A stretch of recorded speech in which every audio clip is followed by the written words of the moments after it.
जवाब हिमांशु जी, सभी camera person ready हैं? ऑडियो बंद है। आप रेडी हैं? मित्रों, आप सभी का अभिनंदन, आप सभी का स्वागत। और जब मैं अब अभिनंदन कर रहा हूं आप सभी का, तो याद आता है वो एपिसोड 2019 के फरवरी महीने में, जब विंग कमांडर अभिनंदन, उन्होंने अपने शौर्य से किस प्रकार हिंदुस्तान के संप्रभुता की रक्षा की थी और किस प्रकार अभिनंदन जी ने पाकिस्तान को मजा चखाया था और किस प्रकार अभिनंदन जी हिंदुस्तान वापस आए थे, एक हीरोइक वेलकम उनका हुआ था। उससे पहले सर्जिकल स्ट्राइक, एयर स्ट्राइक इत्यादि उन सब विषयों को लेकर कल पाकिस्तान के नेशनल असेंबली का एक महत्वपूर्ण वीडियो पूरे विश्व के सामने आया है। उसी वीडियो को लेकर भारतीय जनता पार्टी के यशस्वी राष्ट्रीय अध्यक्ष माननीय जगत प्रकाश नड्डा जी ने आज एक ट्वीट किया है। वैसे तो आप सभी ने उस ट्वीट को देखा भी है और अपने अपने चैनलों में चलाया भी है, मगर मैं फिर भी एक बार दोबारा उस ट्वीट को पढ़ता हूं। कांग्रेस के शहजादे को भारत की किसी भी चीज पर विश्वास नहीं है, चाहे वह सेना हो, सरकार हो या यहां के लोग हो। वे अपने सबसे भरोसेमंद देश पाकिस्तान की ही सुन ले। उम्मीद है अब उनकी आंखें खुलेंगी। नड्डा जी ने पहले भी चीन को लेकर जिस प्रकार राहुल गांधी जी ने भारत पर, भारत के शौर्य पर, भारत की सरकार पर और भारत के सेना पर सवालिया निशान लगाया था, उसको भी लेकर ट्वीट किया था और सवाल पूछे थे। आज पुनः उन्होंने राहुल जी से सवाल पूछा है।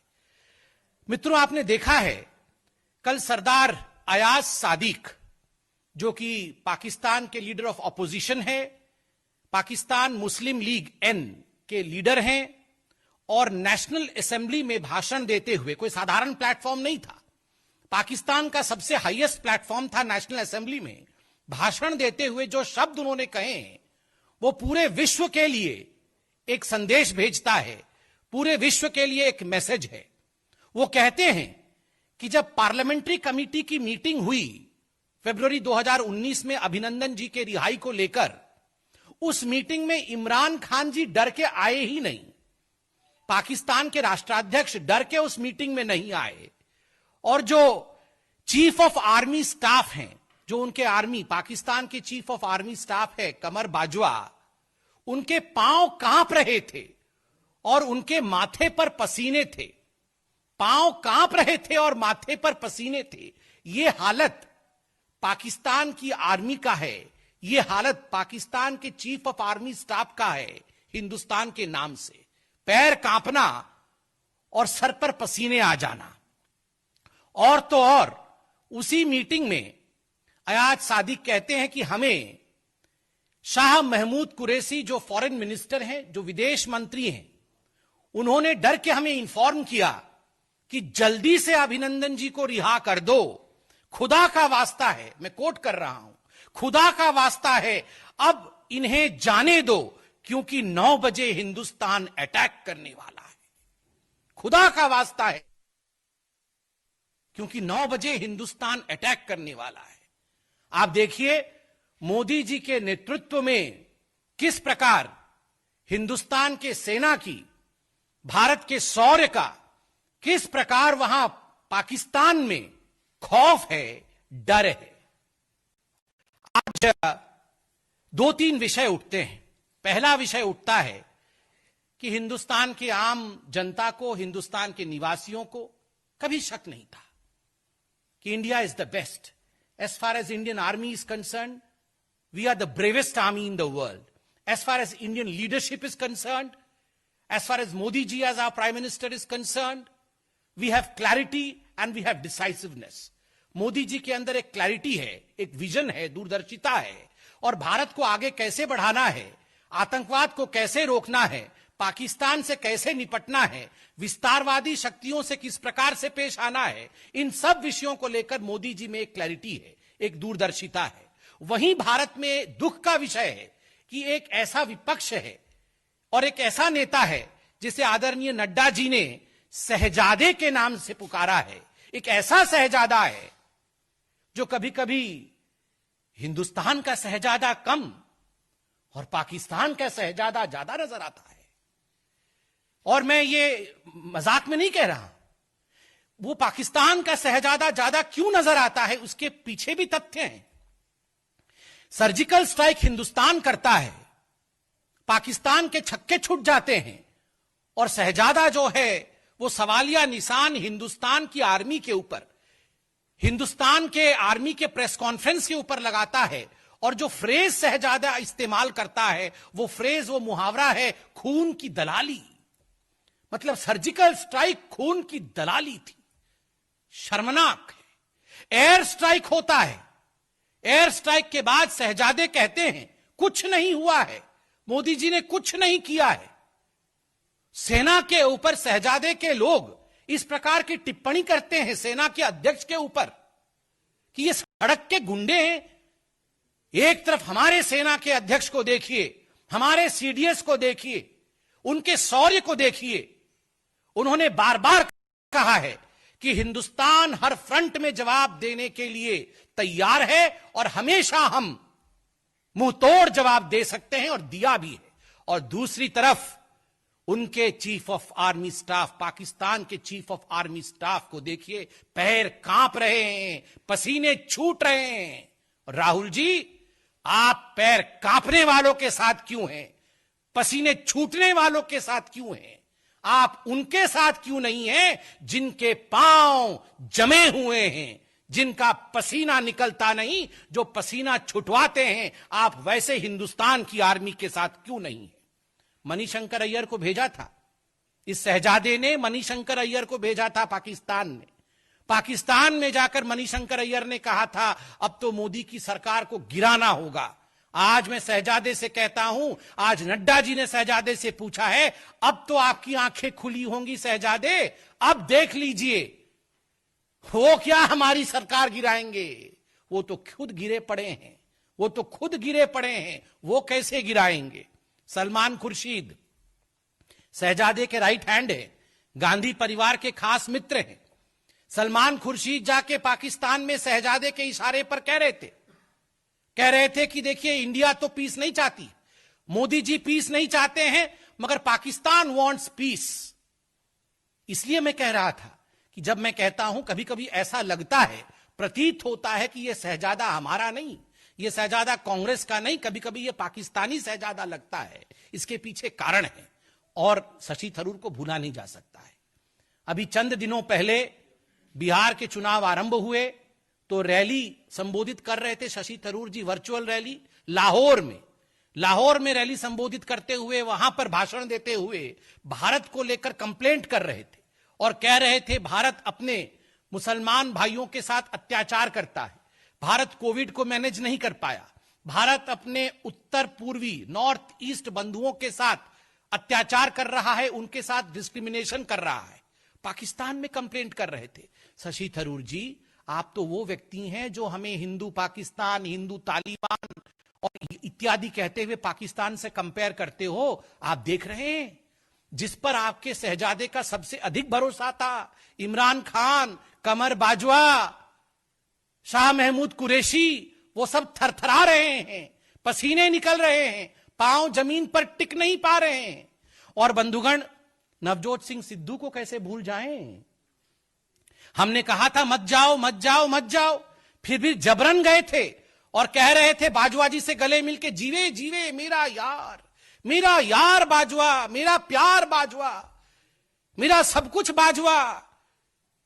ये सब ऐसे ही कह रहे थे, ये सब शहजादे के कहने पर कह रहे थे। सिद्धू जी, क्या हुआ आपके यार और प्यार बाजवा का? पैर थरथरा रहा है आपके यार का, पसीने छूटे हुए हैं आपके यार के। कांग्रेस पार्टी आपका यार और किसी काम का नहीं है। और ये जो जीवे जीवे पाकिस्तान, जीवे जीवे मेरा यार, इस प्रकार के आप वहां आलाप प्रलाप कर रहे थे, आप देखिए आज पाकिस्तान की क्या हालत है। मुझे दुख के साथ कहना पड़ रहा है राहुल जी कि जिन विषयों पे कोई प्रेस कॉन्फ्रेंस नहीं होना चाहिए, जिन विषयों पे देश एक मत होना चाहिए, देश में एक पेज पे हम खड़े होने चाहिए। उन विषयों को आपने डिवीजन का विषय बनाया। आपने अभी विस्तारवादी ताकतों को लेकर जिस प्रकार से हिंदुस्तान के प्रधानमंत्री को डरा हुआ, छुपा हुआ और यहां तक कि आपने कायर भी बता दिया, आज शहजादे आपको जगत प्रकाश नड्डा जी ने उचित जवाब दिया है और नड्डा जी ने पूछा है आपसे कि कायर कौन है, कौन है कायर और हिम्मत वाला कौन है। बंधुगण, सिर्फ इतना ही नहीं, मैं क्यों कहता हूं राहुल जी को जवाब देना होगा, मैं क्यों कहता हूं और नड्डा जी ने क्यों कहा शहजादे की आंखें खुलनी चाहिए। याद करिए अनुच्छेद 370 को लेकर किस प्रकार की राजनीति हो रही थी। अनुच्छेद 370 को लेकर जब आदरणीय अमित शाह जी ने पार्लियामेंट के पटल पर इस विषय पर डिबेट आरंभ ही किया था, तभी राहुल जी और सोनिया जी के इशारे पर तुरंत अधीर रंजन चौधरी खड़े हो गए और अधीर रंजन चौधरी जी ने तुरंत कहा कि क्या आपने इस विषय में सहमति ली है, क्योंकि अनुच्छेद 370 तो द्विपक्षीय विषय है। Article 370 is a bilateral issue, so ये इंडियन पार्लियामेंट अकेले इसमें निर्णय कैसे ले सकती है। तो आप बताइए, आप देखिए अधीर रंजन चौधरी जी, ये है इंडिया की शक्ति। आप इसे द्विपक्षीय बता रहे थे और अनुच्छेद 370 को लेकर राहुल गांधी पार्लियामेंट के बाहर खड़े होकर कह रहे थे कि हजारों लोगों की मृत्यु हो गई जम्मू कश्मीर में, और राहुल गांधी के इसी बयान का फायदा उठाते हुए उनके अजीज इमरान खान ने डोजियर दिया था संयुक्त राष्ट्र में कि देखो ये हमारा राहुल गांधी क्या बोल रहा है। हमारे राहुल गांधी बोल रहे हैं हजारों लोगों की मृत्यु हो गई है जम्मू कश्मीर में। तो राहुल और इमरान और उनके शहजादे जिस प्रकार से एक कोएलिशन में चल रहे थे, आज राहुल जी क्यों एक ट्वीट नहीं आया? मैंने देखा नहीं है राहुल जी, हो सकता है ट्वीट किया है क्या? मैं जनता से पूछ रहा हूं, राहुल जी के ट्विटर हैंडल में जाके देखिए, जो अपने देश के प्रधानमंत्री को एक मिनट में, एक सेकंड में डरा हुआ, छुपा हुआ, कायर इत्यादि बताते थे, एक ट्वीट किया है क्या कि हां आज हमें पता चल गया 56 इंच का सीना क्या होता है, आज पता चल गया। किया है क्या भैया? 56 इंच का सीना वही होता है जिस सीने को देखने मात्र से पाकिस्तान के चीफ ऑफ आर्मी स्टाफ के पैर कांपने लगे, माथे पे पसीना आने लगे और पाकिस्तान का राष्ट्राध्यक्ष इमरान खान मीटिंग में आए नहीं और उनका जो फॉरेन मिनिस्टर है, विदेश मंत्री है कुरैशी साहब, वो कहे खुदा का वास्ता है छोड़ दो नहीं तो हमारे ऊपर कहर आ जाएगा। ये होता है 56 इंच। राहुल गांधी जी, आशा करता हूं आज आप घर में बैठ के 56 इंच क्या होता है इसके विषय में अध्ययन करेंगे और यथाशीघ्र ट्वीट करेंगे। वरना जो आदरणीय नड्डा जी ने कहा है कि हम उम्मीद करते हैं आपकी आंखें आज खुली होंगी, देश मानेगा कि आपकी आंखें कभी खुल ही नहीं सकती है, क्योंकि आपकी आंखें लगातार इमरान खान और पाकिस्तान की तरफ ही देख रही हैं। बहुत बहुत धन्यवाद मित्रों, कोई प्रश्न हो तो अवश्य पूछें।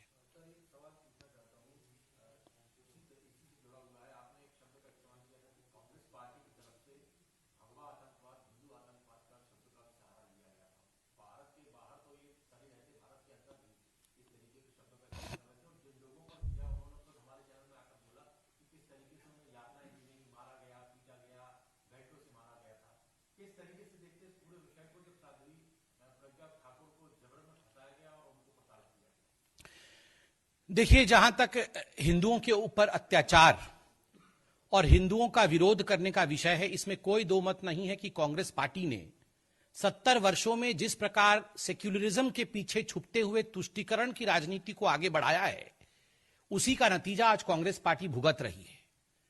हिंदू आतंकवाद, हिंदू टेररिज्म, सैफरन टेररिज्म, ऐसे शब्दों का प्रयोग न केवल कांग्रेस पार्टी के शहजादे अपितु उस समय के प्रधानमंत्री के सामने उस समय के गृह मंत्री ने किया था। तो कहीं ना कहीं इन शब्दों को मेन स्ट्रीम करके हिंदुओं को आतंकित करने का प्रयास किया जा रहा था कांग्रेस पार्टी द्वारा, हिंदुओं को बदनाम करने का प्रयास किया जा रहा था। किंतु आज पूरा विश्व जानता है कांग्रेस पार्टी की सच्चाई को। धन्यवाद।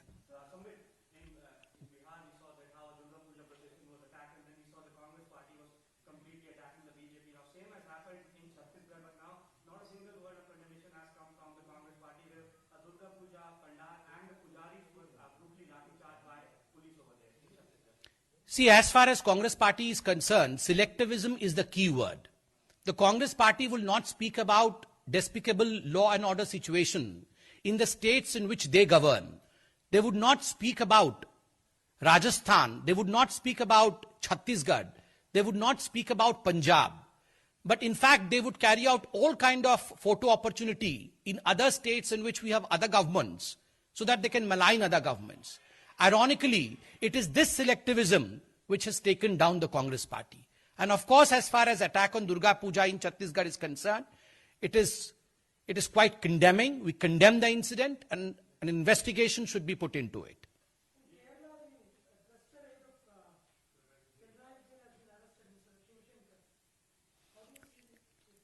See, as far as the gold scam in Kerala is concerned, there is no doubt that is one of the most important scams of the recent times. And recently we had the MOS Foreign Affairs, Muralidharan ji, who held a press conference to the same effect. He had demanded certain questions then as to why should the buck not stop at the doorstep of the chief minister. Because we had learned that the chief accused herself had said that whatever was happening with the knowledge of the chief minister. The chief minister knew that she was appointed in the IT park. The chief minister knew that in fact she was in the consulate. So when the chief minister knows all, and one of the closest aide of the chief minister, the principal secretary of the chief minister is arrested, this is no small thing. This only implies that the buck stops at your door, and in fact the chief minister should resign. I'll just take his, yes sir.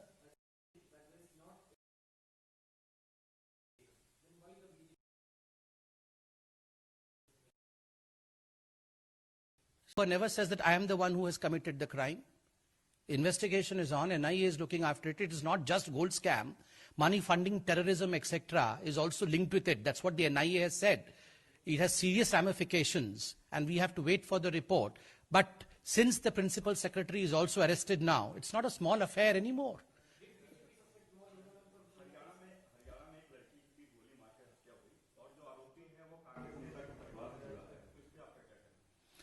देखिए, जिस प्रकार से निकिता तोमर जी के साथ ये घटना हुआ है हरियाणा में, स्वाभाविक रूप से जो हत्यारे हैं वो कांग्रेस पार्टी के काफी निकट के हैं।